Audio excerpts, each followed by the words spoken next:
Well, as we know, votes are still being counted in a number of races for the midterm elections. Republicans inching closer, though, to controlling the House next year, though the Senate is still up for grabs. Let's bring in Yahoo Finance contributor Kevin Cirilli for the latest on the midterm elections. So, Kevin, talk about some of the key outstanding races that you're keeping an eye on right now. Well, it looks like we're not going to have final results in the Senate until December 6th, at least.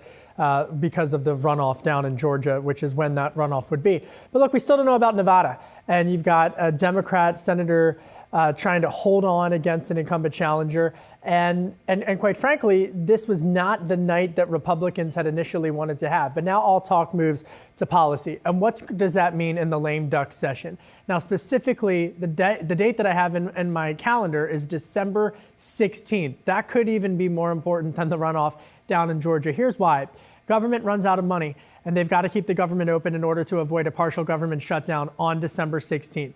The biggest unknown variable at this point is whether or not in that conversation in Washington, D.C., they're going to juxtapose that with raising the debt ceiling, which is, of course, about $31.8 trillion.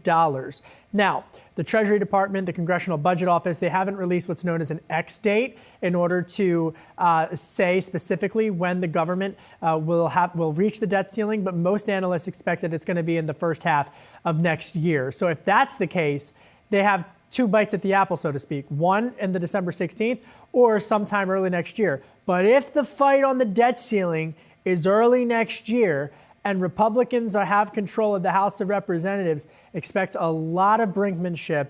And yes, brinkmanship is kind of what people expect in Washington, D.C., but this is going to be an unknown because we're likely going to be in a recession next year as well. You know, it's funny to see the political football of fiscal discipline go back and forth when the Trump presidency outspent every prior president. And now they want to take back that mantle. Very interesting play upcoming. It was always back to James Carville, though, saying it's the economy, stupid, and that's why that red wave was supposed to happen last night. It clearly was not. What is the prevailing lesson from the midterms?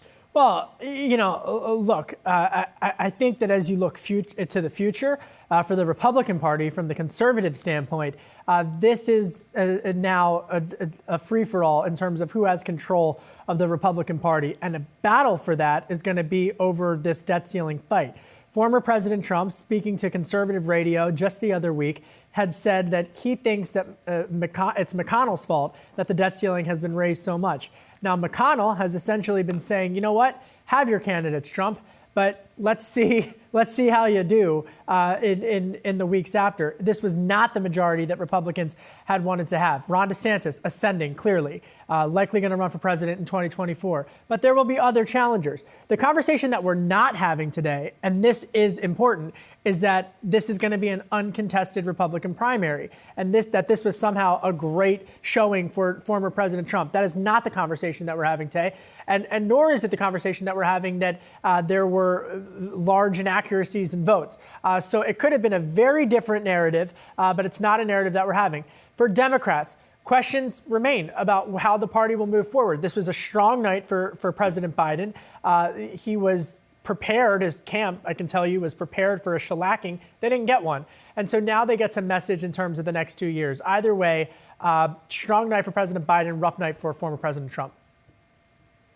And it's interesting because when you look at the approval rating for President Biden at 40%, a lot of people were saying, look, this definitely means we're going to have a red wave. But then you look at how some of these Trump-backed candidates did, how they faltered, especially when you look in Pennsylvania as well. What does this mean in terms of who this election ended up being a referendum on?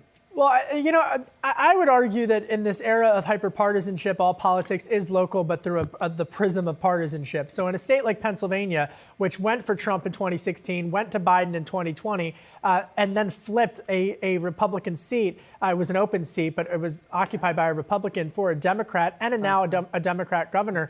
Pennsylvania is trending blue.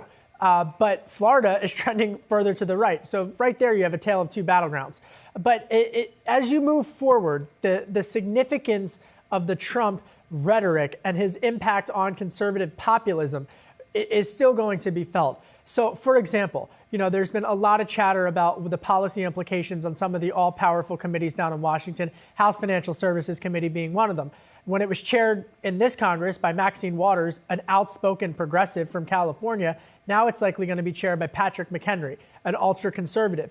But gone are the days where you had the pro-business friendly Republicans who would give a wink and a nudge and a nod to the C-suite executives. Now, someone like likely Chairman Patrick McHenry is going to be using populist rhetoric to take on ESG, to take on C-suite executives who are saying that they are advocates for free markets, for open capital markets, but at the same time, from the ultra-conservative perspective, going a bit too far as it relates to wokeism. And so I think that these culture wars, quite honestly, that might not be reverberating necessarily in the marketplace are going to have significant impact in the boardroom. And that's the debate that I think folks are going to be watching for when the gavel shifts in the House of Representatives.